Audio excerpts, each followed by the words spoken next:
নমস্কাৰ আসাম টক্সৰ এই নিৰ্বাচন বিশেষ অনুষ্ঠান ৰাজধানী এক্সপ্ৰেছৰ সৈতে মই প্ৰাণজিৎ শইকীয়া। আজি দিনটো আমি ৰাজধানী এক্সপ্ৰেছ লৈ শোণিতপুৰ আৰু বিশ্বনাথ জিলাৰ বিভিন্ন সমষ্টিলৈ গ'লোঁ। শোণিতপুৰৰ 5টা সমষ্টি, বিশ্বনাথৰ 2টা সমষ্টি, বিশ্বনাথ আৰু বিহালী। এই সমষ্টি মুঠ সমষ্টি 7টা, কেইবাটা সমষ্টিলৈ আমি গ'লোঁ। তাৰ বিভিন্নজন প্ৰাৰ্থীৰ সৈতে আমি কথা পাতিলোঁ, বিভিন্ন ৰাজনৈতিক দলৰ প্ৰাৰ্থীৰ সৈতে। স্থানীয় দল সংগঠনৰ মতামত ল'লোঁ। কি দেখিলোঁ শোণিতপুৰ আৰু বিশ্বনাথত, সেয়া আজি আমি আগবঢ়াব বিচাৰিছোঁ আজিৰ ৰাজধানী এক্সপ্ৰেছত। বিশ্বনাথ জিলাত প্ৰৱেশ কৰি এই মুহূৰ্তত আমি বিশ্বনাথ সমষ্টিৰ ভাৰতীয় জনতা পাৰ্টীৰ প্ৰাৰ্থী পল্লৱলোচন দাসৰ এখন নিৰ্বাচনী সভাত উপস্থিত হৈছোঁ। মহালক্ষ্মী চাহ বাগিচাত এই নিৰ্বাচনী সভা। মই পল্লৱলোচন ডাঙৰীয়া, মোৰ এই শ্ব'লৈ আপোনাক স্বাগতম জনাইছোঁ। বহুত বহুত ধন্যবাদ। বিশ্বনাথক লৈ আপোনাৰ কি সপোন আছে? বিশ্বনাথবাসীক কি প্ৰতিশ্ৰুতি দিছে এইবাৰৰ এই নিৰ্বাচনটোত?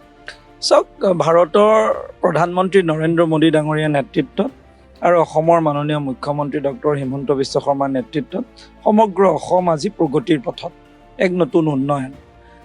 সেই উন্নয়নৰ ধাৰা আমি বিশ্বনাথতো সকলো প্ৰকাৰে যাতে এই উন্নয়নৰ ধাৰা অব্যাহত থাকক, তাৰ কাৰণে আমি চেষ্টা কৰিছোঁ। বিশ্বনাথৰ কিছুমান বিষয় আছে, যেনেকৈ বিশ্বনাথ ঘাটখনক আমি টুৰিষ্টৰ বাবে কেনেকৈ নিৰ্মাণ কৰিব পাৰিম আন্তঃগাঁথনি, সেইবাবে সেইটো বহুত ইম্পৰ্টেণ্ট। দ্বিতীয় বিষয় থাকিব, ইয়াত থকা যিখিনি উত্তৰ অঞ্চলৰ লোক আছে তেওঁলোকৰ কিছু সমস্যা আছে, মাটিৰ পট্টা প্ৰদান কৰা, ইয়াত বাট পথৰ উন্নয়ন কৰা, ইয়াত চিকিৎসালয় নিৰ্মাণ কৰা, এখন মহাবিদ্যালয় নিৰ্মাণ কৰাৰ ইয়াত প্ৰয়োজনীয়তা আছে। তাৰ উপৰিও আমাৰ বহুত প্ৰতিভাৱান যুৱক যুৱতীসকল আছে, তেওঁলোকক সংস্থাপন কৰা এইটো এটা ডাঙৰ বিষয়। কেনেকৈ আমি তেওঁলোকক আত্মসংস্থাপন কৰিব পাৰোঁ, এইটো এটা আমাৰ বিষয়। 4 নম্বৰ বিষয় হ'ব আমাৰ কৃষি, লগতে আমাৰ ধৰিছোঁ ভেটেনেৰী, ডায়েৰী, এইসমূহত বহুত সুযোগ আৰু সম্ভাৱনা আছে। এইসমূহক আমি যদি ব্যৱসায়িক ৰূপত আগবঢ়াব পাৰোঁ তো ইয়াত জীৱন জীৱিকাৰ বহুত সন্ধান ওলাব। তাৰ উপৰিও জাতি জনগোষ্ঠীৰ মাজত সমন্বয়েৰে আমি সমাজখন ইয়াত গঢ় লৈ উঠিছে। জাতি জনগোষ্ঠীসমূহৰ কিছুমান বিষয় আছে, কিছুমান স্থানত কিছুমান বিষয় সকলোৱে বিচাৰে। গোৰ্খাসকলৰ কিছুমান ডিমাণ্ড আছে, বড়োসকলৰ কিছু ডিমাণ্ড আছে, চাহ বাগিচা লোকসকলৰ কিছু ডিমাণ্ড আছে, বা আমাৰ অন্যান্য জাতি জনগোষ্ঠীৰ সকলোৰে বিভিন্ন বিষয় আছে। সেই বিষয়খনকো আমি আদৰি লৈ ভৱিষ্যত দিনত আগবঢ়াই লৈ যাবলৈ আমি চেষ্টা কৰিম। আৰু আমাৰ বিশ্বাস, মাননীয় মুখ্যমন্ত্ৰীগৰাকী যি পুনৰবাৰ মুখ্যমন্ত্ৰী হোৱাৰ দিশে অগ্ৰসৰ, তেখেত মুখ্যমন্ত্ৰী হোৱাৰ পিছত এই যি 5 বছৰীয়া কাৰ্যকাল হ'ব, এই 5 বছৰীয়া কাৰ্যকালে অসমত অভূতপূৰ্ব পৰিৱৰ্তন হ'ব, আৰু সেই পৰিৱৰ্তনৰ ধাৰা আমি বিশ্বনাথতো আগবঢ়াই লৈ যাম। সেইবাবে আমাৰ সেই মূল বিষয়ক লৈ আমি ৰাইজৰ মাজলৈ গৈছোঁ। এই নিৰ্বাচনত যে আপুনি ভাৰতীয় জনতা পাৰ্টীৰ প্ৰাৰ্থিত্ব পাব সেইটো প্ৰায় নিশ্চিত আছিল, কিন্তু সমষ্টিৰূপে চৰ্চালৈ আহিছিল তেজপুৰ আৰু ৰঙাপৰা। হঠাৎ আপোনাক বিশ্বনাথত প্ৰাৰ্থিত্ব দিয়া হ'ল। যদিও আপুনি বিশ্বনাথৰ সন্তান, কিন্তু বিশ্বনাথতকৈ আপোনাৰ নামটো চৰ্চাত আছিল ৰঙাপাৰা আৰু তেজপুৰত। বিশ্বনাথলৈ অহাত কিবা সমস্যা হৈছে নি হঠাৎ বিশ্বনাথক আপোনাক আগবঢ়াই দিয়াত? চাওক, বিশ্বনাথত মই জন্মগ্ৰহণ কৰিছোঁ, বিশ্বনাথত মোৰ শৈশৱ অতিক্ৰম হৈছে, মই বিশ্বনাথৰে মই সন্তান। সেইকাৰণে বিশ্বনাথবাসী ৰাইজক সেৱা কৰিবলৈ সুযোগ পোৱাটো মোৰ বাবে সৌভাগ্য। আৰু দলে মোক বিশ্বনাথৰ দৰে ঐতিহ্যমণ্ডিত বিধানসভা সমষ্টিত মোক প্ৰাৰ্থিত্ব দিয়াটো ই মোৰ বাবে বহুত ডাঙৰ সৌভাগ্য। কাৰণ মই আগতে বিহালীত প্ৰতিনিধিত্ব কৰিছোঁ, ৰঙাপাৰাত কৰিছোঁ, কিন্তু নিজৰ জন্মস্থানক কৰিব পৰা নাছিলোঁ। কোনোবা এগৰাকী ৰাজনৈতিক কৰ্মী বা যিকোনো এগৰাকী ব্যক্তিয়ে নিজৰ জন্মস্থানক প্ৰতিনিধিত্ব কৰাৰ দৰে সৌভাগ্য একো থাকিব নোৱাৰে। চাহ শ্ৰমিকৰ প্ৰসংগলৈ আহোঁ। আপুনিও সেই সম্প্ৰদায়টো, সেই জনগোষ্ঠীটোৰে এজন সন্তান। চাহ জনগোষ্ঠী স্বাধীনতাৰ পিছৰ পৰা দীঘলীয়া সময় ধৰি কংগ্ৰেছ দলৰ ভোট বেংক আছিল। পৰৱৰ্তী সময়ত সেই বিষয়টো, সেই ধাৰণাটো সলনি হৈছে। কিন্তু এইবাৰ এটা সুকীয়া দৃশ্য দেখা গৈছে চাহ বাগিচা অঞ্চলসমূহত। ইয়ালৈও মই যেতিয়া আহিছিলোঁ দেখিছিলোঁ যে JMMৰ পতাকা চাহ বাগিচাত উৰিছে। পূৰ্বে কেতিয়াও দেখা নাছিলোঁ। তেহাৰু গৰকীয়াত প্ৰাৰ্থিত্ব প্ৰদান কৰা হৈছে। তেওঁলোকে যিখিনি ভোট পাব সেইখিনি নিঃসন্দেহে বিজেপিৰ ভোটেই হ'ব। কিমান তেওঁলোকে আপোনাৰ প্ৰত্যাহ্বান জনাব পাৰিব? চাওক, আজি বিভিন্ন জাতি জনগোষ্ঠীয়ে আজি ভাৰতীয় জনতা পাৰ্টীক আদৰি লৈছে আৰু ঠিক সেইদৰে চাহ জনগোষ্ঠীৰ লোকেও ভাৰতীয় জনতা পাৰ্টীক আদৰি লৈছে। পোনপ্ৰথমবাৰৰ বাবে চাহ বাগিচাৰ কৰ্মৰত যিসকল শ্ৰমিক আছে, তেখেতসকলে যি বাসস্থান, আজি ইমান বছৰে তেওঁলোকে ভূমিৰ অধিকাৰ পোৱা নাই। পোনপ্ৰথমবাৰৰ বাবে এইবাৰ ভূমিৰ অধিকাৰ পাবলৈ গৈছে। চাহ বাগিচাৰ বাবে 3% ৰিজাৰ্ভেশ্যন, চাকৰিৰ বাবে গেজেটেড অফিচাৰৰ কাৰণে তাত ৰিজাৰ্ভেশ্যনৰ ব্যৱস্থা। আপুনি যদি ইমান ডাঙৰ পদক্ষেপ এয়া লৈছে, আপুনি 3% চাকৰিত ৰিজাৰ্ভেশ্যন, এয়া আমি কল্পনা কৰা নাছিলোঁ, এয়া আজি বাস্তৱত ৰূপায়ণ হৈছে। আপুনি যদি চাই সমাজখনক আগবঢ়াবৰ বাবে চৰকাৰৰ বাগিচাৰ ভিতৰত পকা ৰাস্তা নিৰ্মাণ কৰা, জল জীৱনৰ আঁচনি বিচন কৰা, ঘৰ PMIY ঘৰ নিৰ্মাণ কৰা আৰু সৰ্বাংগীন বিকাশৰ বাবে বিভিন্ন কল্যাণমূলক আঁচনি, বিভিন্ন আঁচনি ধৰিছোঁ দয়াল দাস পানিকা আঁচনি, ধৰিছোঁ ফুটবল খেলৰ ব্যৱস্থা, শ্ৰমিক দিৱস আয়োজন কৰা, শ্বহীদসকলক সন্মান জনোৱা, বাগিচাত মডেল স্কুল নিৰ্মাণ কৰা, এইসমূহ কাম আগতে কেতিয়াও হোৱা নাছিলে। তো এইসমূহ কামে ৰাইজক আকৰ্ষিত কৰিছে। আজি আত্মসহায়ক গোটৰ জৰিয়তে মহিলাসকল আগবাঢ়িছে, যুৱকসকলে আত্মনিৰ্ভৰ অসমৰ আঁচনি পাবলৈ সক্ষম হৈছে। তাৰ উপৰিও আপুনি যদি চাই চাহ বাগিচাত বেংক একাউণ্ট নাছিলে, বেংক একাউণ্ট খুলিলে, এটিকলি দুটিপাতৰ দৰে আঁচনি পাবলৈ সক্ষম হৈছে। তো এইসমূহে নিশ্চিতভাৱে চাহ শ্ৰমিক বা চাহ জনগোষ্ঠীৰ লোকক বিজেপিৰ লগত জড়িত কৰি ৰাখিছে আৰু ভৱিষ্যতে ৰাখিব। কাৰণ বিজেপিয়ে যি ধৰণে কাম কৰিছে, প্ৰতিশ্ৰুতি নহয়, কামক বাস্তৱ ৰূপ দিছে, সেইকাৰণে ৰাইজে সমৰ্থন কৰিছে।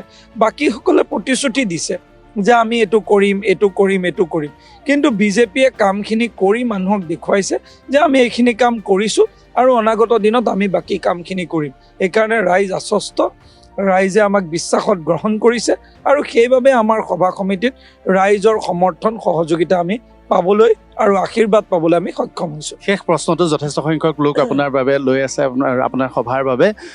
প্ৰমোদ বৰঠাকুৰ এই সমষ্টিটোত যথেষ্ট জনপ্ৰিয় আছিল, বাবাদা নামেৰে তেওঁ জনপ্ৰিয় আছিল।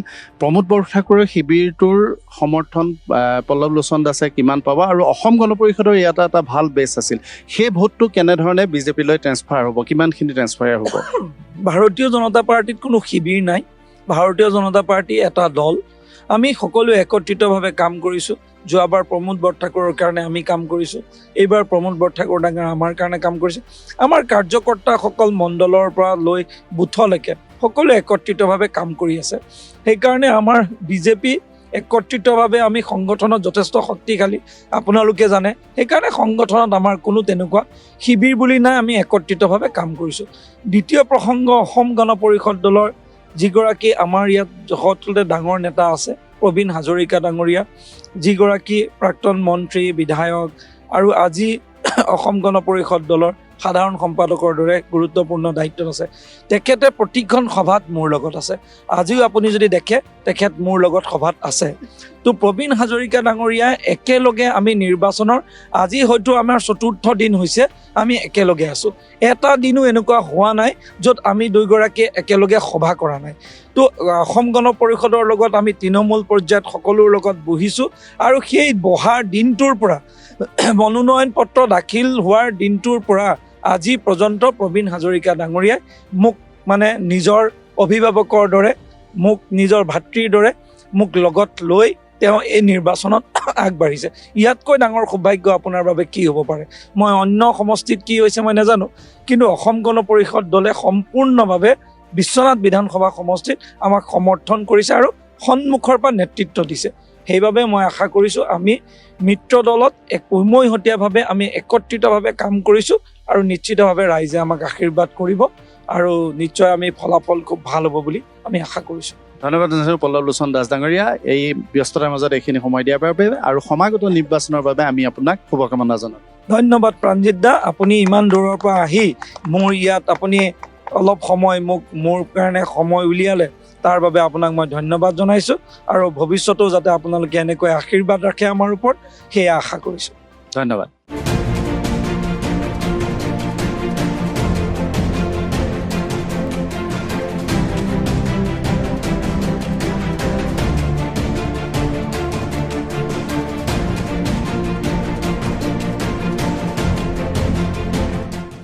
শোণিতপুৰ জিলাৰ নদুৱাৰ সমষ্টিত এখন নিৰ্বাচনী প্ৰচাৰ সভাৰ কিছু বিৰতিত মই এই মুহূৰ্তত লগ পাইছোঁ এই সমষ্টিটোৰ ভাৰতীয় জনতা পাৰ্টীৰ প্ৰাৰ্থী বৰ্তমানৰ বিধায়ক। আচলতে নদুৱাৰ এটা নৱগঠিত সমষ্টি, পূৰ্বৰ চতিয়া সমষ্টিৰ গৰিষ্ঠ সংখ্যক এলেকাক লৈ এই সমষ্টিটো গঠন হৈছে ডিলিমিটেশ্যনৰ পিছত।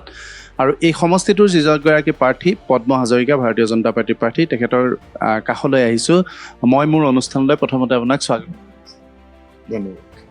আপুনি কেইবাটাও কাৰ্যকাল চতিয়া বিধানসভা সমষ্টিক প্ৰতিনিধিত্ব কৰিছে, পূৰ্বৰ চতিয়া, এতিয়া নদুৱাৰ। এই নদুৱাৰ সমষ্টিবাসীক এইবাৰ পদ্ম হাজৰিকাই কি প্ৰতিশ্ৰুতি দিছে? এই নদুৱাৰক লৈ অহা 5 বছৰত কি সপোন দেখিছে পদ্ম হাজৰিকাই? চাওক, নদুৱাৰ সমষ্টিত মই 5 বাৰ বিধায়ক হ'লোঁ। নদুৱাৰ সমষ্টিৰ কিছু সমস্যা সমাধান কৰিবলৈ, কাৰণ AGPৰ দিনত মই ৰুলিং পাৰ্টি হিচাপে 5 বছৰ আছিলোঁ।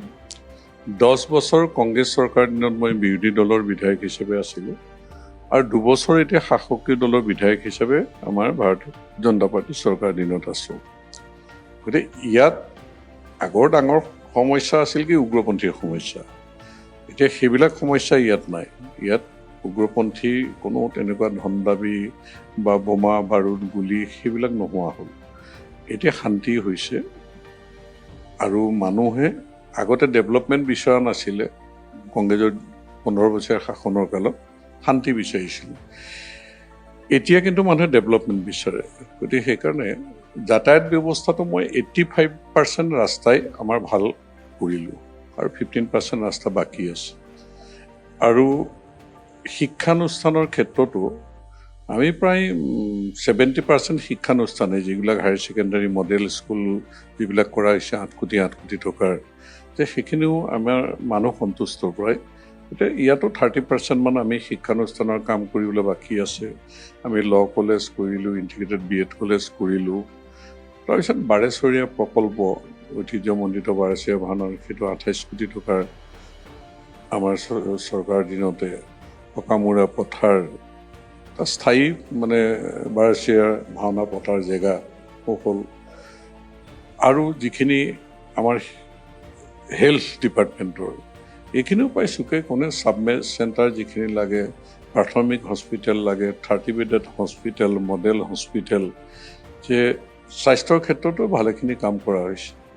এতিয়া ডিলিমিটেশ্যনৰ আগত মই ক'ব পাৰিছিলোঁ যে চতিয়া সমষ্টি বানমুক্ত বুলি, কিন্তু ডিলিমিটেশ্যনৰ পিছত যিকেইটা এৰিয়া সোমাল, যে বিশ্বনাথ সমষ্টিৰ পৰা যিটো কৰণী অঞ্চল সোমাল, যে ব্ৰহ্মপুত্ৰৰ গৰাখহনীয়া তাত অলপ চলি আছিল, এতিয়া মোটামুটি এটা লাইনত আহিছে জিঅ' ভেকচিন দি পেলাই।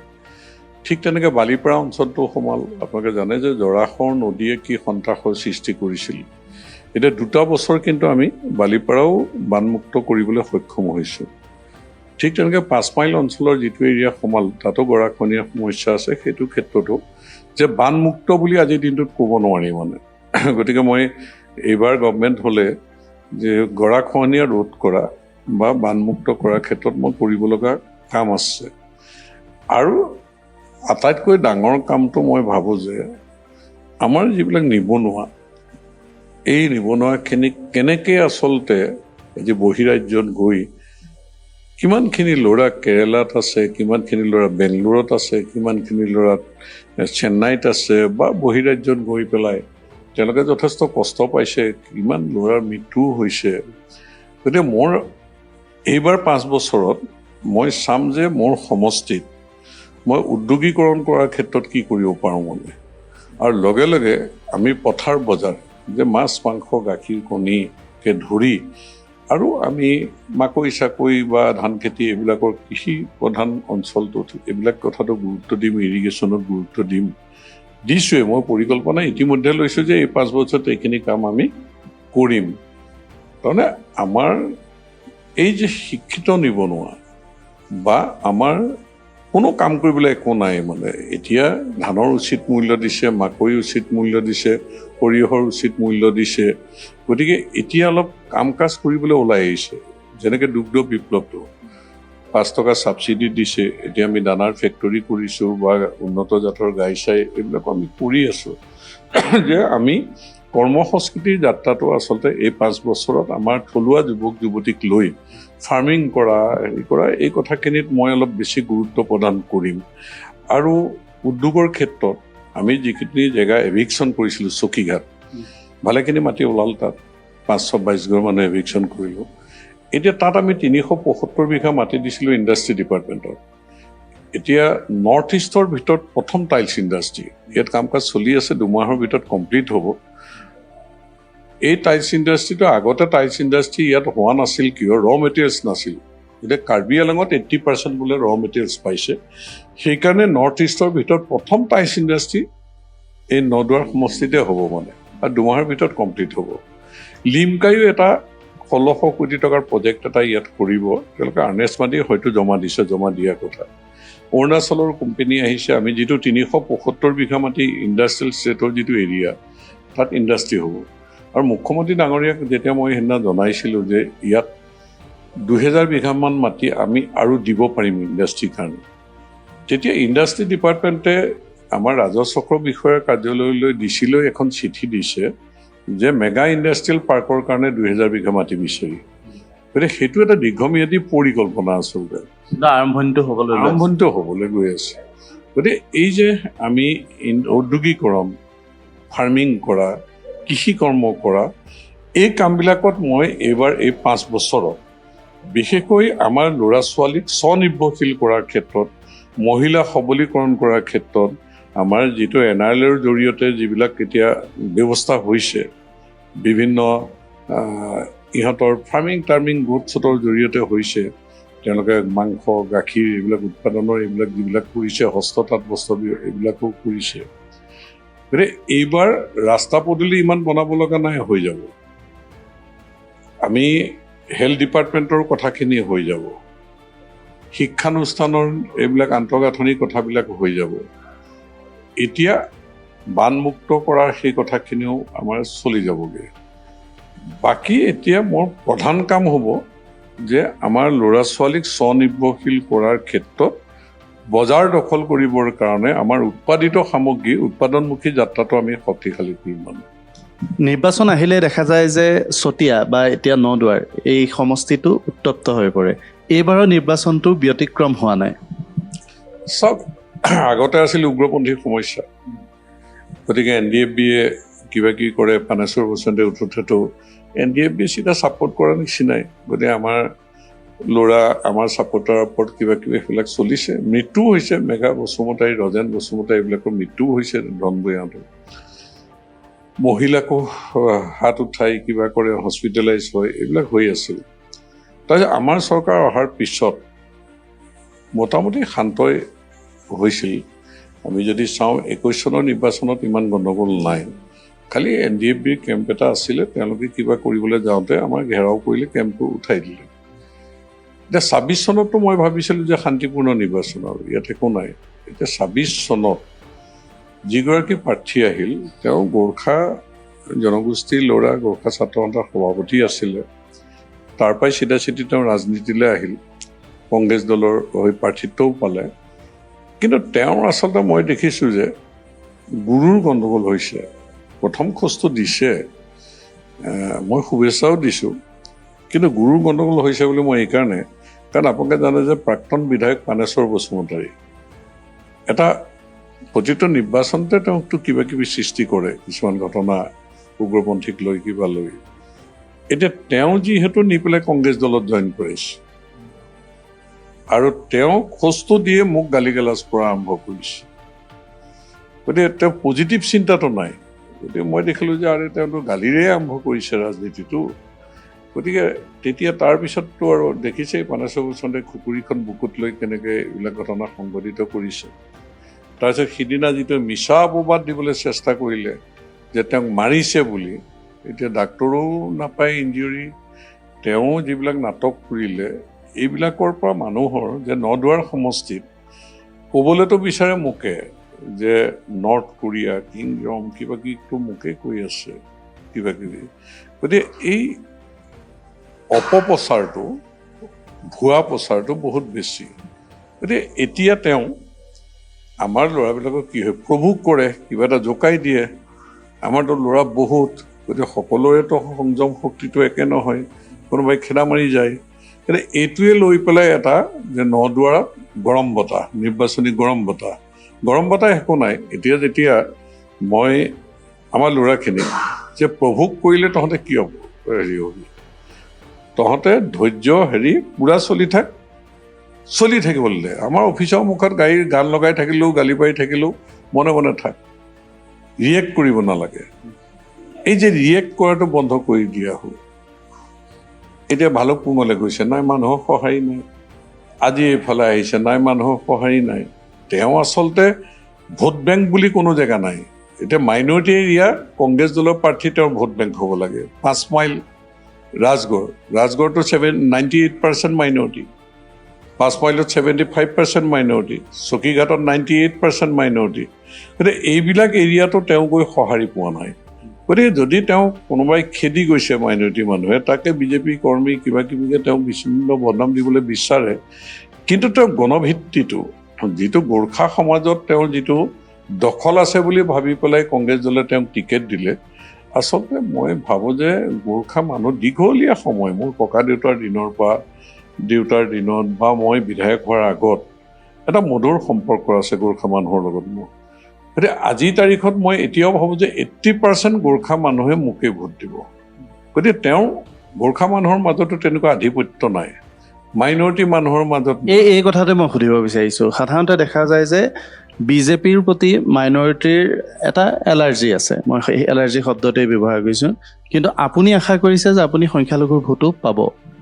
মই সংখ্যালঘুৰ ভোট চাওঁ, তাৰমানে আমি কিছুমান কাম সংখ্যালঘু মানুহে, আমি যিহেতু অন্যায় বা তেনেকৈ নকৰোঁ, আদৰ্শগত এই কথাবিলাকেই চলে। এতিয়া চতিয়াৰ যিখিনি এৰিয়া সংখ্যালঘু এৰিয়া ডিলিমিটেশ্যনৰ পিছত মোৰ তাত সোমালে। বিশ্বনাথ সমষ্টিত যেতিয়া আছিল 10% বিজেপিয়ে ভোট পোৱা নাছিল তাত। এতিয়া MP ইলেকশ্যনত মোৰ সমষ্টিত সোমোৱাৰ পিছত আমি 78% ভোট পাইছোঁ যে সংখ্যালঘু এৰিয়াত। তাৰমানে ব্যক্তিগতভাৱে তেওঁলোকৰ মোৰ প্ৰতি এটা আস্থা বিশ্বাসটো আছে। ঠিক তেনেকৈ 5 মাইল অঞ্চলত আগতে 4% 5% ভোট পায়, এইবাৰ আমি ভোট পাইছোঁ 31%, মানে MP ইলেকশ্যনত। আৰু এইবাৰতো মই ভাবোঁ যে 60% মাইনৰিটি ভোট 5 মাইল অঞ্চলতো পাম। ইয়াততো আমি 80% পাবই লাগে। গতিকে মাইনৰিটি ভোট যদিও 40,000ৰ ওপৰত আছে, কিন্তু মই ভাবোঁ যে 60%ও আমি মাইনৰিটি ভোট ল'ম। পদ্ম হাজৰিকাই সকলো পালে, কিন্তু অসম গণ পৰিষদৰ দিনতো নাপালে আৰু বিজেপিৰ কাৰ্যকালতো পোৱা নাই মন্ত্ৰিত্ব। এইবাৰ পদ্ম হাজৰিকাই মন্ত্ৰিত্ব আশা কৰে নেকি? মন্ত্ৰী হয়নো কোনে বেয়া পায়? স্বাভাৱিকতে চৰকাৰ হ'লেতো মন্ত্ৰিত্বৰ আশাটো থাকিব। এতিয়া মন্ত্ৰিত্বটো কপালৰো কথা আছে, ইফালে CMৰো কথা থাকিব। এতিয়া মোৰতো মই ঘূৰিলে পকিলে মন্ত্ৰী নহয় যেন লাগে জানো, গাড়ী কনভয় চনভয়ে, কিন্তু মই গুলিয়েই মুখ এইবিলাক মন্ত্ৰীৰ নিচিনাকৈ ঘূৰা পকা কৰা আগে পিছে, মানে 5খন গাড়ী থাকে বা তেনেধৰণে চিকিউৰিটিয়ে মানুহেতো মন্ত্ৰী বুলিয়ে ভাবে। এতিয়াও আপোনাৰ দেহত গুলি সোমাই আছে? এতিয়াও এটা AK-47 গুলি মোৰ দেহাত আছে। গতিকে মোৰ যিহেতু থ্ৰেটটো, বা মই এটা মৃত্যুৰ দুৱাৰদলিৰ পৰা অহা মানুহ, গতিকে মই আন MLA গ'লে বা আন মন্ত্ৰী গ'লে মোৰ চিকিউৰিটি এজন মন্ত্ৰী যোৱা যেনেই লাগে, খালি চিলটোহে নাই। গতিকে চিলটো কপালত নাই। চিলটো আপোনাৰ কপালত নাই। আৰু এটা প্ৰসংগ সুধিব বিচাৰিছোঁ, আপুনি অসম গণ পৰিষদ যেতিয়া আছিল, অসম গণ পৰিষদ দলত, তেতিয়া সন্মুখৰ পৰা কেইবাটাও নিৰ্বাচন আপুনি নেতৃত্ব দিছিল বা সন্মুখৰ পৰা পৰিচালনা কৰিছিল। তাৰপিছত আপুনি বিজেপিলৈ আহিল। বিজেপি আৰু অসম গণ পৰিষদ এই নিৰ্বাচন পৰিচালনাৰ নীতিটোৰ মাজত কিমান তফাত দেখিছে? চাওক, বিজেপি দলটো অলপ শৃংখলাবদ্ধ দল। তেওঁলোকৰ যিবিলাক কথা বতৰা, নিয়ম নীতিবিলাক অলপ ষ্ট্ৰিক্ট। এতিয়া আমাৰ যিটো AGP দল আমি চলালোঁ, AGP দলত আপোনালোকে চাওক, সংবিধান মতে কোনটো কিমানটা কাম হয় বাৰু। AGP দলৰ 1 man 1 post, কিন্তু 85তো 1 man 1 post নহ'ল। প্ৰফুল্ল মহন্তই সভাপতি, প্ৰফুল্ল মহন্তই মুখ্যমন্ত্ৰী। তাৰপিছত 1 man 1 post 96ৰ পৰা যিটো গভৰ্ণমেণ্ট থাকিল, তাতো প্ৰফুল্ল মহন্তই সভাপতি, প্ৰফুল্ল মহন্তই মুখ্যমন্ত্ৰী। ভাৰতীয় জনতা পাৰ্টীত কিন্তু সেইটো কথা নাই। সৰ্বানন্দ সোণোৱাল ডাঙৰীয়া সভাপতি আছিল, যেতিয়া তেওঁ ইলেকশ্যন কণ্টেষ্ট কৰিলে তেওঁ সভাপতি এৰিব লগা হ'ল, মুখ্যমন্ত্ৰী হ'ল। তাৰমানে AGPৰ দিনত আমবাৰী আৰু দিছপুৰৰ মাজত কোনো পাৰ্থক্য নাই, পাৰ্টী আৰু চৰকাৰৰ মুৰব্বী এজন। BJPৰ দিনত হেঙাৰবাৰী আৰু দিছপুৰৰ মাজত মানে পাৰ্থক্য আছে। এতিয়া বাজপেয়ী ভৱন আৰু দিছপুৰৰ মাজত পাৰ্থক্য আছে। এতিয়া পাৰ্টী দিলীপ শইকীয়াই চলায়, মুখ্যমন্ত্ৰী হিমন্ত বিশ্ব শৰ্মা ডাঙৰীয়াই চলায়। গতিকে এই যে আৰু যিবিলাক ছিষ্টেম অৰ্গেনাইজেশ্যন যিটো ষ্ট্ৰাকচাৰ বা তেনেকৈ যিবিলাক ৰুলছ মানি চলে, এতিয়া আমাৰ হ'ল কি আঞ্চলিক কমিটি আছিল AGPৰ দিনত, এতিয়া আঞ্চলিক কমিটিত আমাৰ 31জনীয়া, বোলে আমাৰ ছেক্ৰেটাৰী এজন, প্ৰেছিডেণ্ট এজন। নহয়, আমাৰ 2জন দি দিয়া ভাল ছেক্ৰেটাৰী, নহ'লে সংগঠনটো ঠিক নহ'ব। আমি 3জন দি দিলোঁ, বোলে গৈ 31 নহয়, আমি 51 মিলাই দিব লাগে। সংবিধান মতে মানে আমি ইফাল সিফাল কৰি ল'ব পাৰোঁ। বিজেপিত এতিয়া 31জনীয়া কমিটিৰ মিটিংখনত 32জন থাকিব নোৱাৰে, কাৰণ তেওঁলোকে এইবিলাক আপলোড কৰিব লাগে, ফটো চটো চব। আৰু একেলগে মণ্ডল কমিটিৰ মিটিং চব একেলগে হ'ব, জিলা কমিটিৰ মিটিং চব একেলগে হ'ব। আজি যিটো ছিষ্টেমত নিৰ্বাচনী প্ৰচাৰ চলাইছে, কিমান ডিচিপ্লিন, পৃষ্ঠা প্ৰমুখ, যে 60জন ভোটাৰৰ মাজত এজন পৃষ্ঠা প্ৰমুখ, 8খন ঘৰ। গতিকে এইখিনি মানুহৰ যে ভোট কিমান আছে, ভোট আমাক কেইটা দিব আৰু কেইটা ফ্লটিং ভোটাৰ, কেইটা আনিব পাৰিম, এইটো এটা চৰ্চা হয়। AGPৰ দিনত সেইটো কথা নহয়। AGPৰ দিনত মাজৰ লিডাৰে যি কয় সেইটোৱেই।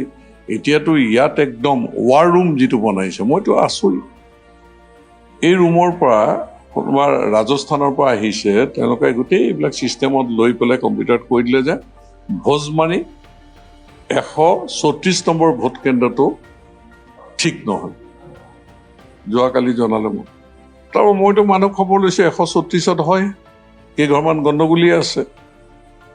তেওঁলোকে ইয়াত জামুগুৰিত কেম্প কৰি পেলাই কৈ দিছে যে অমুকটো ঠিক নহয়। এই যে যিবিলাক ডিজিটেলি যিবিলাক কাৰবাৰ মানে ভাৰতীয় জনতা পাৰ্টি, এতিয়া চাওক, মই এতিয়া আগতে AGPৰ দিনত মোৰ ওপৰতে নিৰ্ভৰ, যে মই যি কৰিছোঁ আৰু ভোট বঢ়াইছোঁ কমাইছোঁ, মই যি কৰিছোঁ। এতিয়া মোৰ ওপৰত ইয়াত দিল্লীৰ পৰা এগৰাকী প্ৰবাসী প্ৰভাৰী দি দিলে নহয়। আজি 1 মাহ আগৰ পৰা তেওঁ ইয়াত আছে, গতিকে তেওঁ প্ৰতিটো কথা চাই আছে মই ঠিকমতে কৰিছোঁ নাই।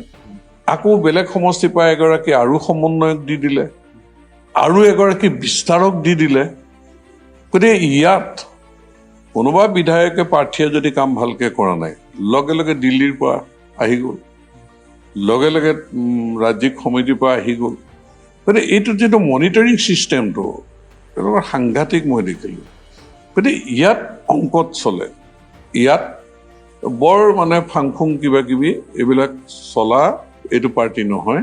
আৰু এই পাৰ্টিটোত আমি এতিয়া আগৰ ভোট কেন্দ্ৰৰ নম্বৰেই নাজানো, এতিয়া ভোট কেন্দ্ৰৰ নম্বৰ কিবা কিবি চব জানিব লাগে। আৰু এতিয়া মানে ষ্টাডি নকৰাকৈ বিজেপি পাৰ্টি কৰাটো এতিয়া সহজ নহয়, ফাংফুঙত চলা পাৰ্টি নহয়। আগতে যেনেকৈ পাটোৱাৰীদাহঁত আমি যেনেকৈ চলি আছিলোঁ AGPত, এতিয়া সেইটো নহ'ব।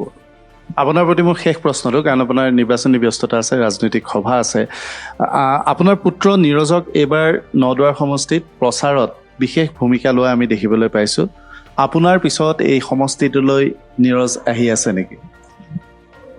সেই সিদ্ধান্তটো নীৰজৰ। তাক মই বুজাই দিছোঁ যে ৰাজনীতিটো এনেকুৱা, আৰু মোক তুমি দেখিছা মই কেনেধৰণে আচলতে ঘূৰিব পকিব ব্যস্ত থাকিব লাগে, যে প্ৰাইভেট লাইফ মানুহৰ নোহোৱা হৈ যায়।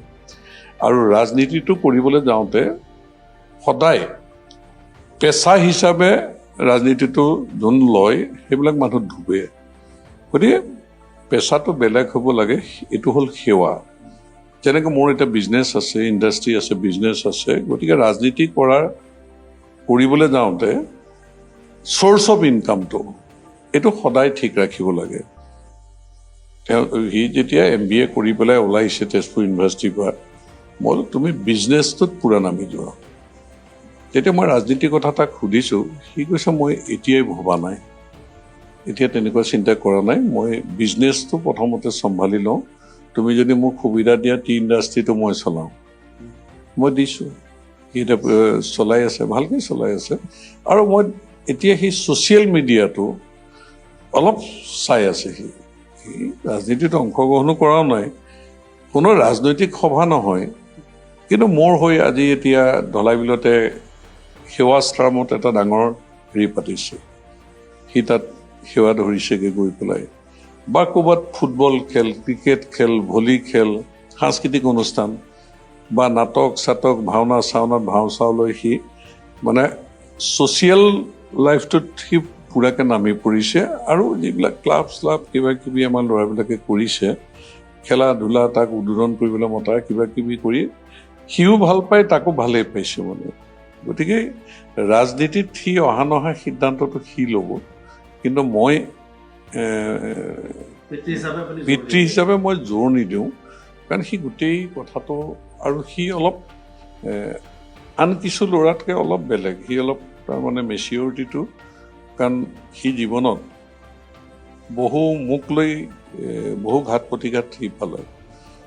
সি সৰুতে মোৰ গাত গুলি লাগিছে, সৰুতে। তাৰপিছত মোৰ 18 চনত মোৰ যিটো ডাঙৰ অপাৰেশ্যন বা সেইবিলাকত সি গোটেই কথাবিলাক সিয়ে চম্ভালিছে। আচলতে মই যে আজি এনেকৈ সুস্থভাৱে আছোঁ, মেডিকেল গোটেই কথাবিলাক, এতিয়া মই ছিংগাপুৰত 1-1.5 বছৰ মূৰত যাওঁ চেকআপত, এইবাৰ 1.5 বছৰমান পাৰেই হৈ গ'ল নোযোৱা। গতিকে এই গোটেই কথাবিলাক সি চম্ভালে আচলতে। গতিকে সি নাথাকিলে হয়তো মই আজি এনেকৈ চলি ফুৰি থকাৰে গণ্ডগোল হ'লহেঁতেন। গতিকে সি গোটেই কথাবিলাক, তাই মোৰ জীৱনৰ গোটেই কথাবিলাক, ঘাত প্ৰতিঘাত, ব্যৱসায় পাতি বা ৰাজনৈতিক পথাৰখনত মই কেনেকৈ ঘূৰিছোঁ পকিছোঁ, এই কথাবিলাক সি আয়ত্ব কৰিছে, সিদ্ধান্ত তাৰ। ধন্যবাদ জনাইছোঁ পদ্মনাথ হাজৰিকা ডাঙৰীয়া, ব্যস্ততাৰ মাজত এইখিনি সময় আমাক দিয়াৰ বাবে, আৰু সমাগত নিৰ্বাচনৰ বাবে আপোনাক আমাৰ ফালৰ পৰা শুভকামনা জনাওঁ। ধন্যবাদ।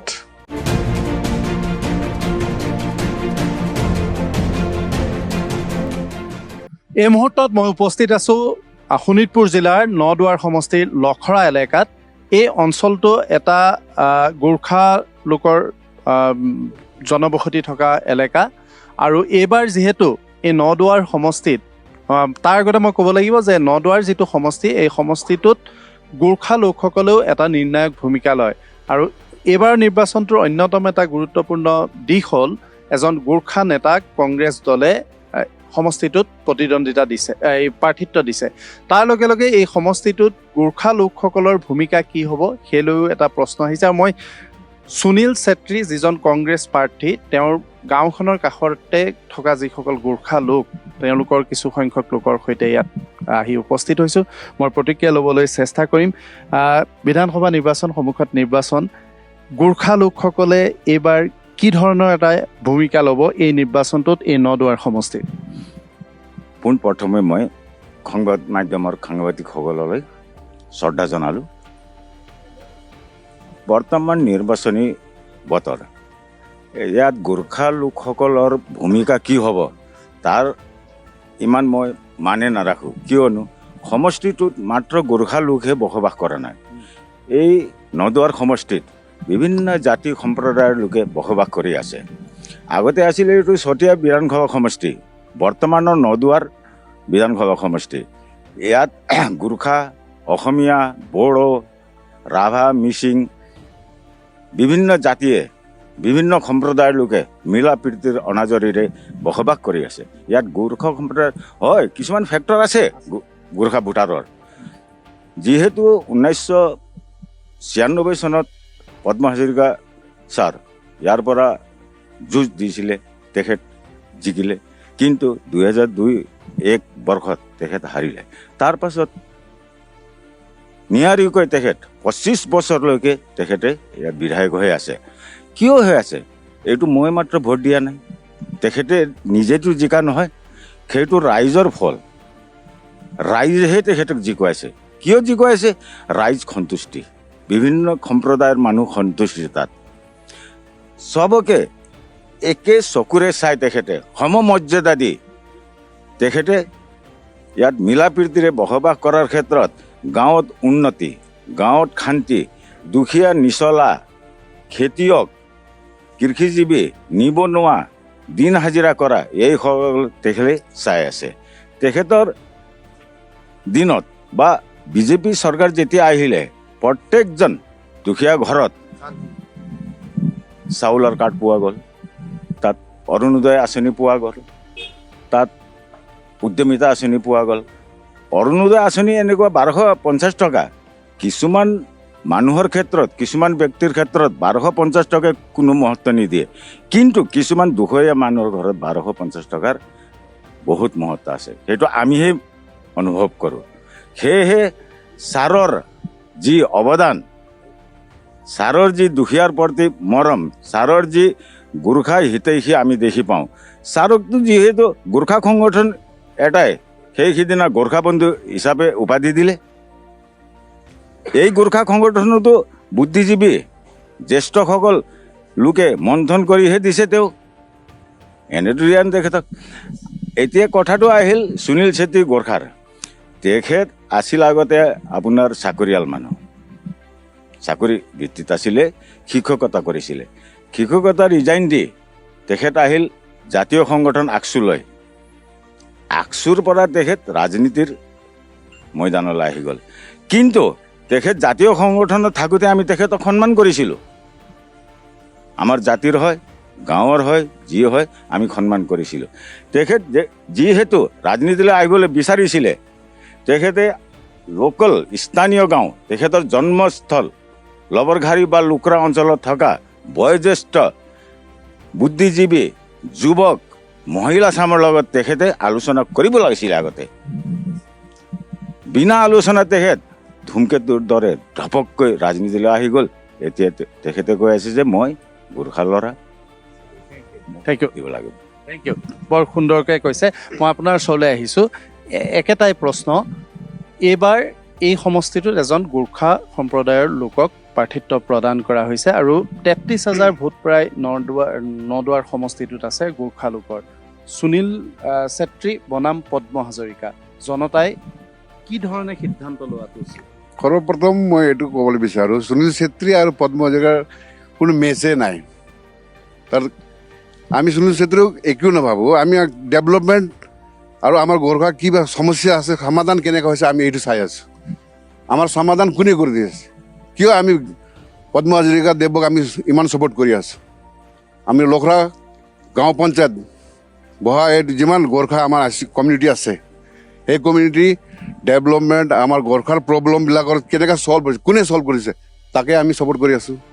আমি জাতি নহয়, জাতি পাৰ্টিটো জাতি নহয় নহয়। এই গোৰ্খা কেণ্ডিডেট হ'লে বোলে কংগ্ৰেছটো আমাৰ জাতি নহয়, এইটো পাৰ্টি হ'ল। আমাৰ ট্ৰাইবেল বেল্ট এণ্ড ব্লকৰ সমস্যা, ডি ভোটৰ সমস্যা, বায়'মেট্ৰিকৰ সমস্যা কোনে ছল্ভ কৰিছে, তাকে আমি ছাপোৰ্ট কৰিছোঁ। আমি গোটেই লখৰাৰ বাসিন্দা, গোটেই নহ'লে 80% অফ আমি পদ্ম হাজৰিকাৰ ছাৰত আছোঁ। ভৱিষ্যত প্ৰত্যেক দিন আমি ছাৰৰ লগত থাকিম, এইটো আমাৰ দৃঢ় নিশ্চিত। আমি এইটো কৰিমেই কৰিম, তাক আমি জিকামেই জিকাম। কেলৈ জিকাম? এইটো আমাৰ প্ৰব্লেম কেনেকৈ ছল্ভ হৈছে আমি জানো। আমি গ্ৰাউণ্ড জিৰ'ৰ পৰা আমি কাম কৰি আছোঁ। আমি গ্ৰাউণ্ড জিৰ'ৰ মানুহ, আমি কোনোবা লিডাৰ ইয়াৰ নেতা কোনো নহয়। আমি যিমান ইয়াত গোৰ্খাবিলাক আছে তাৰ কি প্ৰব্লেম হৈছে, কেনেকৈ ছল্ভ হৈছে আমি জানো। সেইকাৰণে আমি ছাৰৰ লগত আছোঁ, থাকিম আৰু চিৰদিন থাকিম। ধন্যবাদ। মই আপোনাৰ ওচৰলৈ আহিছোঁ। এই এলেকাটো যিহেতু সুনীল ছেত্ৰীৰ ঘৰৰ এলেকা, সেইটোকে মই ভাবিছিলোঁ যে ইয়াত সকলোৱে এবাৰ এটা নতুন উৎসাহ পাইছে সুনীল ছেত্ৰীক প্ৰাৰ্থিত্ব প্ৰদান কৰাৰ কাৰণে, কিন্তু কাৰ্যক্ষেত্ৰত আহি ইয়াত এখন বিপৰীত ছবিহে দেখিবলৈ পাইছোঁ। সুনীল ছেত্ৰী বনাম পদ্ম হাজৰিকা। আগতে নমস্কাৰ। সুনীল ছেত্ৰী আৰু পদ্ম ছাৰৰ লগত একো তুলনা নাই। পদ্ম ছাৰে যিমান আমাৰ কাৰণে ডেভেলপমেণ্ট কৰিছে, মই এটা কৈ দিম আপোনাক। মই আসাম গোৰ্খা সন্মিলনৰ এটা লখৰা শাখাৰ প্ৰেচিডেণ্ট হয়। যেতিয়া কি বোলে এইটো ডি ভোটাৰ হৈছিলে, তেতিয়া মই 135টা চাৰ্টিফিকেট বনাই কিনা ডি ভোটাৰৰ কাৰণে মই চহৰৰ তাত গৈছিলোঁ, মই আৰু কিষণ ছেত্ৰী দা। এইটো ডি ভোটাৰ আমাক কোনে সহায়তা কৰে? পদ্ম ছাৰে কৰিলে। সুনীলটো এতিয়া নাছিলে। সুনীল আমাৰ যেতিয়া দায়িত্বত আছিলে তেওঁ। সুনীল যেতিয়া আসাম কি বোলে এইটো প্ৰেচিডেণ্ট হ'ল, তেতিয়া আমি তাক বালিপাৰাৰ গৈ কিনে আমি চহৰে কৈ কিনে আমি তাক লৈ আহিছিলোঁ। তেতিয়া সুনীল আমাৰ এইটো নাছিলে। এতিয়া পলিটিকেলত আহি গ'ল যে এতিয়া গোৰ্খা আৰু এইটো নাই নহয়। আমি কংগ্ৰেছ আৰু বিজেপি আমাক কোনে ডেভেলপমেণ্ট কৰে এইটো চাম আমি। আজিলৈকে যিমান লোকে চৰে ডেভেলপমেণ্ট কৰিছে আমাৰ গোৰ্খাৰ কাৰণে, আপুনি এতিয়া আহোঁতে চালে ৰাস্তাটো আপুনি চাই আছে, তেতিয়া ডেভেলপমেণ্ট কোনে কৰিলে? পদ্ম হাজৰিকা চৰে কৰিলে। আৰু যিমান গোৰ্খাৰ কাৰণে আজিলৈকে কৰি আছে চৰে, এতিয়া আজিলৈকে কোনে কৰা নাই। মই এইটোৱে ক'ম, সুনীল আমাৰ কাৰণে আমাৰ হ'ব চাগে লোখৰা ল'ৰা, লেকিন চৰৰ ওচৰতে একো নাই। আমি যিমান গোৰ্খা আছোঁ ইয়াত, আগতে যেনেকৈ আছিলোঁ চৰৰ লগত, আজিও আমি তেনেকৈ আছোঁ। আৰু সুনীলে ভাবিছে চাগে কিবা কিবা চিম্পতি দি কিনে আমি ভোটৰ পৰা জিকিম বুলি, এইটো নহ'ব। আজিকালি চব কোৱালিফাইড ল'ৰাবিলাক হয় ইয়াত। সেইকাৰণে মই ক'ম চিম্পতি এইটো একো ইউজ নহ'ব ইয়াত। আমি যিমান গোৰ্খা ল'ৰাবিলাক আছোঁ, যিমান আছোঁ ইয়াত, আমি চৰৰ লগত আছোঁ আৰু অল লাইফ আমি চৰৰ লগত থাকিম। আমাক এটাই লাগে মাত্ৰ ডেভেলপমেণ্ট। সেইকাৰণে ধন্যবাদ। ধন্যবাদ। উন্নয়নৰ কথা কৈছে, জনগোষ্ঠীটোৰ কথাও আছে। আপুনি ভাৰতীয় জনতা পাৰ্টীৰ এগৰাকী প্ৰতিনিধি, কিয় আপোনালোকক আকৌ এই সমষ্টিটোৰ পৰা এই সমষ্টিবাসীয়ে কিয় পদ্ম হাজৰিকাক নিৰ্বাচিত কৰিব লাগে বুলি আপুনি ভাবে?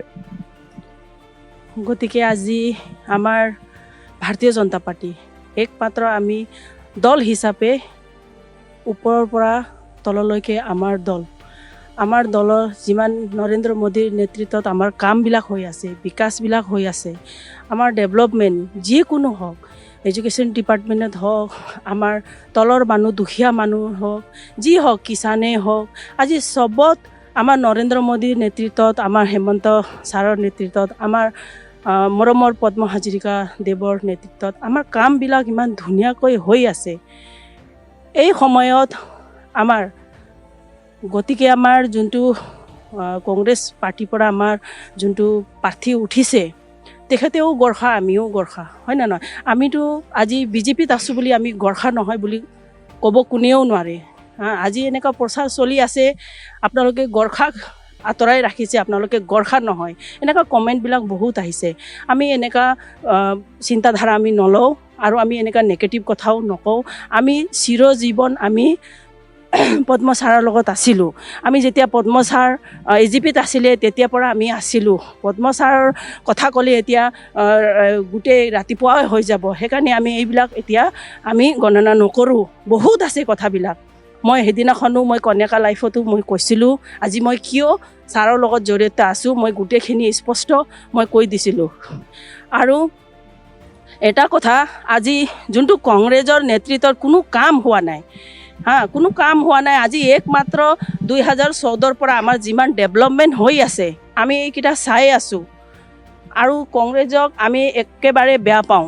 কংগ্ৰেছৰ কোনো এটা ডেভেলপমেণ্ট নাই, কোনো এটা ৰাস্তা পদূলি ধুনীয়াকৈ নাছিলে। এতিয়া ৰাস্তা পদূলি আমাৰ হাইৱে হওক, আমাৰ PWD হওক, ৰাস্তা পদূলি ধুনীয়াকৈ হৈ আছে। আৰু চুবুৰীখন আমাৰ থাকি গৈছে অলপ অলপ, একেলগেতো কাম নহ'ব। এতিয়া এই চুবুৰীখন লৈ যোনটো আমাৰ এগেইনষ্ট পাৰ্টীয়ে আমাৰ কথাটো কৈ আছে, নিউজত কৈ আছে ক'ত যে আপোনালোকে ৰাস্তা পোৱা নাই, সেইবিলাক পোৱা নাই। পাব, আমি জানো নিশ্চয় পাম। আজি নহ'লে কালি আমি পাম। আজি আমাৰ তলৰ গ্ৰাছ লেভেলৰ যোন ৰাইজ আছে তেখেতৰ কাৰণে আজি আপোনালোকে নিজে ৰাইজে চাওক। আমি ৰাইজ হৈ কৈ আছোঁ যে আমাৰ নৰেন্দ্ৰ মোদীৰ নেতৃত্বত, আমাৰ হেমন্ত ছাৰৰ নেতৃত্বত আৰু আমাৰ শ্ৰীযুত পদ্ম হাজৰিকা, আমি অন্তৰে তেখেতক আমি এটা ৰেচপেক্ট কৰোঁ। আমি হৃদয়ে তেখেতক মানো, কিয়নো তেখেতে হৃদয়ত আমাৰ কিয় বহিছে। আজি আমাৰ হৃদয়ত বহা বহুত কাৰণ আছে। সেইকাৰণে আমি পদ্ম দাকে আমি ছাপোৰ্ট কৰোঁ। আমি কোনো পদবী আমি কংগ্ৰেছ ছাপোৰ্ট কৰিব নোৱাৰোঁ। আমি কেণ্ডিডেটক আমি কোৱা নাই, আমি কংগ্ৰেছক বেয়া পাম একমাত্ৰ। আৰু এই কংগ্ৰেছৰ চৰকাৰখিনি আমি আকৌ নিবিচাৰোঁ। মই আপোনাৰ ওচৰলৈ আহিছোঁ। মহিলাসকলৰ ভোট কোনে পাব? নাৰী শক্তি কাৰ কাষত থাকিব? আমাৰ বিজেপি চৰকাৰ যি কিয় বুলি ক'লে মানে এতিয়া চাওক, নাৰী শক্তি কিমান আপোনাৰ বিজেপি চৰকাৰে সহযোগ কৰিছে, কিবা এটা কৰিছে। নিবনুৱা মহিলাসকলক কিমান এটা 1250 টকা এটা দি কিনি, ৰেচন কাৰ্ডেই হওক, এতিয়া আপোনাৰ কি বোলে লাখপতি বাইদেউৰ হওক, যিমানখিনি আঁচনি দিয়া হৈছে তাৰ হিচাপত আমাৰ মহিলাখিনি যিমান আছে, প্ৰায় মহিলাখিনি মই ভাবোঁ যে আমাৰ কি বোলে বিজেপি চৰকাৰক ভোট দিব বুলি। যিহেতু পদ্মা ছাৰক আমাৰ আমাৰ ইয়াত মানে মৰম কৰাৰ কাৰণটো কি আছে বুলি ক'লে প্ৰত্যেক ক্ষেত্ৰতে কোনো মই এনেকুৱা দেখুওৱা নাই আজিলৈকে। মই 2006 চনত ইয়াত আহিছোঁ, তেতিয়াৰ পৰা মই ছাৰৰ লগত জড়িত হয়। যেতিয়াবা আমি ছাৰক চিনি পাওঁ তেতিয়াবা জানো, কিন্তু ইমান এটা কাম কৰিছে মানে যে কোনো ছাৰক মৰম নকৰা নহয়। সৰু সৰু ক্ষেত্ৰত য'তে নহওক, আপোনাৰ এতিয়া ক'ৰবাৰ বেমাৰ হৈছে, কাৰোবাৰ কিবা এটা হৈছে, ইয়াতো কাৰোবাৰ ঘৰত মৰিছে তাতো আহি আছে। কোনো এনেকুৱা কিবা নহয় যে যে মই ডাঙৰ মানুহ, মই এটা ডাঙৰ মানুহ যে মই যাব নালাগে, এনেকুৱা নহয়। একেবাৰে এনেকুৱা হয় যে নিজৰে ঘৰৰ যেনেকুৱাহে লাগে ধন্যবাদ। তৰুণ প্ৰজন্মৰ এগৰাকী প্ৰতিনিধি আছে। সময় সলনি হৈছে, জেন জি এটা বেলেগ ধৰণৰ প্ৰচাৰ চলিছে। আগৰ যিবিলাক আমি ইছ্যু বুলি ভাবিছিলোঁ, আজি তৰুণ প্ৰজন্মই সেইবিলাক ইছ্যু বুলি নাভাবে। তৰুণ প্ৰজন্মৰ দৃষ্টি বেলেগ, তৰুণ প্ৰজন্মই বেলেগ ধৰণে পৃথিৱীখন আগবঢ়াই লৈ যোৱাটো বিচাৰিছে। নদুৱাৰৰ তৰুণ প্ৰজন্মই কি বিচাৰিছে? আমি পদ্ম ছাৰক বিচাৰিছোঁ, আৰু পদ্ম ছাৰ আগৰ পৰা চিনি পাওঁ। ছাৰ আহে আমাৰ কাৰণে। বিজেপি চৰকাৰে বহুত কাম কৰিছে, ছাৰৰ ক্ষেত্ৰতো কৰিছে। এইটো চাওক, আমাৰ ৰাস্তা চাওক, পকা হৈ গৈছে। এতিয়া এফালে পকা হৈ গৈছে, পিছফালে ৰাস্তাটো পকা হৈছে। উন্নতিৰ ঘৰত পূৰা উন্নতি হৈছে, উন্নতিৰ পূৰা জোৱাৰ আছে আমাৰ ফালে। এতিয়া আমাৰ ইয়াত ঘৰবিলাক কেঁচা আছিলে আগতে, দেখিছোঁ আমি। এতিয়া চব ঘৰবিলাক পকা হৈছে, 90%, 100% ঘৰে চব পকা হৈ গৈছে এতিয়া। ঠিক আছে, জেন জি কাৰ লগত থাকিব? পদ্ম হাজৰিকা চিধা। এতিয়া আমাৰ মেইন কথাটো হৈছে জাতিৰ মাজত আহিছে গোৰ্খাসকলৰ, আৰু বিজেপি আৰু গোৰ্খা নিচিনা হৈছে মেইন ডাঙৰ কথাটো। এতিয়া আমাক লাগে গোৰ্খা আৰু বিজেপি মেইন হোৱা কাৰণটো আমাক সুনীল ছেত্ৰী, আমি চবকে ভাল পাওঁ, এইটো চবেই জানে, কিন্তু আমাক কংগ্ৰেছ নালাগে। চিধা বাৰ্তা এইটো। চবেই আমাক ইয়াত সুনীল ছেত্ৰী আগত আকচুৰ আছিলে, সি ভাল কামো কৰিছিলে। এতিয়া সি পাৰ্টিটো চেঞ্জ কৰিছে, এতিয়া আকচুৰ নাই। আমি চবেই ভাবোঁ সুনীল ছেত্ৰী ছাৰ আমাৰ কাৰণে বহুত ভাল কাম কৰিছিলে, কৰি থাকক, এইটো একো উপায় নাই। কিন্তু আমাক কংগ্ৰেছ নালাগে, এইটোৱে আমাৰ এটাই কথা।